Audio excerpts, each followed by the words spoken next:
Concentration of ores, froth flotation process. तो froth flotation process की एक समरी देख लेते हैं क्या है। फ्रॉथ फ्लोटेशन प्रोसेस एक कंसंट्रेशन ऑफ ओर का एक तरीका है, मतलब ओर में से गैंग को अलग करने का एक तरीका है। ये मेथड हम कब यूज करते हैं? सल्फाइड ओर्स की कंसंट्रेशन के लिए फ्रॉथ फ्लोटेशन यूज करते हैं। इसमें क्या करते हैं, वाटर में ग्राउंड ओर को पीस लेते हैं, उसमें ऑफकोर्स इम्प्योरिटीज भी आ जाती हैं, और उसमें कलेक्टर्स, ऑयल मतलब यहाँ कलेक्टर्स है, कलेक्टर्स डाल देते हैं। कलेक्टर्स क्या क्या होते हैं? पाइन ऑयल, फैटी एसिड्स और ज़ैंथेट्स, ये कलेक्टर्स होते हैं। इनका मिक्सचर बना के हमने पानी में डाल दिया और उसको यहाँ रोटेटिंग पैडल से रोटेट कर दिया, तो यहाँ पे एक, यहाँ फिर झाग बन जाएगी, फ्रॉथ बन जाएगी। फ्रॉथ का इन लास्ट व्यू यहाँ दिखाया हुआ है, ठीक है ना, in last view of air bubble showing mineral particles attach to it. तो इसके ऊपर जो बबल है, इसके ऊपर मिनरल के पार्टिकल, ओर के पार्टिकल अटैच हो जाएंगे और ये झाग बन के ऊपर आ जाएगा, ठीक है। फिर इसको स्टेबलाइज करने के लिए हम क्या करते हैं? फ्रॉथ स्टेबलाइजर्स डालते हैं, क्रिसॉल्स और एनिलीन, ये फ्रॉथ स्टेबलाइजर्स होते हैं, ठीक है ना। फिर इस फ्रॉथ को आप निकाल लेते हो बाहर और उसको सुखा लेते हो। Froth is light, skimmed of, उसको सुखा लेते हैं और फिर और के पार्टिकल आपको मिल जाते हैं, इम्प्योरिटी इसके अंदर ही रह जाती है। ये फ्रॉथ फ्लोटेशन प्रोसेस का एक समरी था।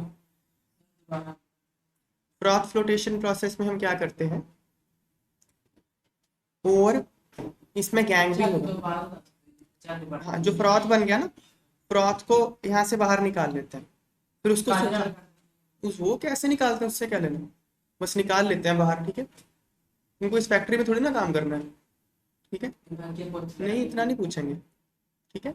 बाहर निकाल के इसको सुखा लेते हैं, तो सारा जो बाकी चीजें होती हैं वो इवेपोरेट हो जाती हैं, सिर्फ ओर के पार्टिकल बचते हैं, तो हो गया और अलग, और इम्प्योरिटी पानी में रह जाती है।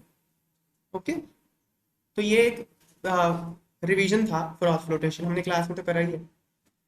फिर क्या, फ्रॉथ फ्लोटेशन प्रोसेस का एक और यूज है नॉर्मली, तो फ्रॉथ फ्लोटेशन प्रोसेस को हम कब यूज करते हैं? कॉन्सेंट्रेशन ऑफ सल्फाइड ओर्स के लिए, लेकिन आप separation of two sulphide ores के लिए भी इसको यूज कर सकते हो, जैसे कि जिंक सल्फाइड और जिंक सल्फाइड और लेड सल्फाइड, ठीक है ना। इन दोनों को अगर सेपरेट करना हो तो आप NaCN डाल दो, NaCN डिप्रेसेंट का काम करेगा। NaCN क्या करेगा, जिंक सल्फाइड को तो यहाँ सोल्यूशन में ही रख देगा, लेड सल्फाइड को फ्रॉथ के साथ जाने देगा, तो सेपरेट कर देगा। ये प्रोसेस कैसे होती है यहाँ हम देखते हैं, यही क्वेश्चन पूछा है। What is role of depressant in froth flotation process? Depressant का क्या रोल है फ्रॉथ फ्लोटेशन में? तो फ्रॉथ फ्लोटेशन प्रोसेस में it is possible to separate two sulphide ores by adjusting the proportion of oil to water और by using depressant.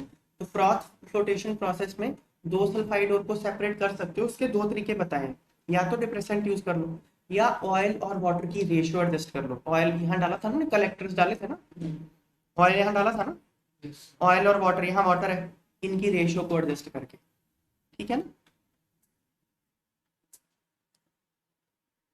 फिर यहाँ depressant की बात पूछी गई है, ऑयल टू वाटर की रेशियो की बात नहीं पूछी गई, बात किसकी पूछी है?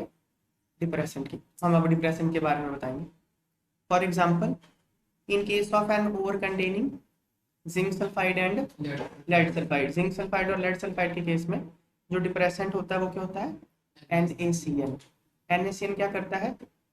ZNS को प्रिवेंट करता है फ्रॉथ में आने से, पर लेड सल्फाइड को अलाउ करता है फ्रॉथ में आने के लिए, झाग में आने के लिए लेड सल्फाइड को अलाउ करता है, जिंक सल्फाइड को नहीं करता। ऐसा इसलिए होता है क्योंकि NaCN जिंक सल्फाइड के साथ रिएक्ट करके ये कंपाउंड बना देता है। ओके, इस रिएक्शन को याद रखने का मैंने आपको तरीका बताया था।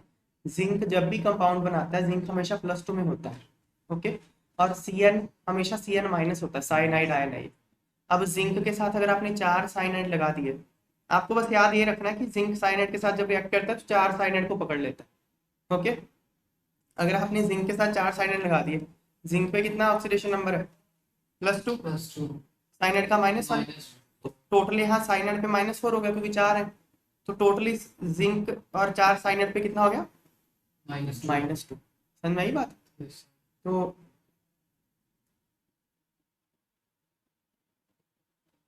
और ये सोडियम के साथ यहाँ पे सोल्यूशन में और क्या पड़ा है, सोडियम पड़ा हुआ है ना, सोडियम Na+ होता है, क्रॉस मल्टीप्लाई कर दो तो यहाँ इसके पैर में 1, ये बन गया कंपाउंड, ठीक है ना।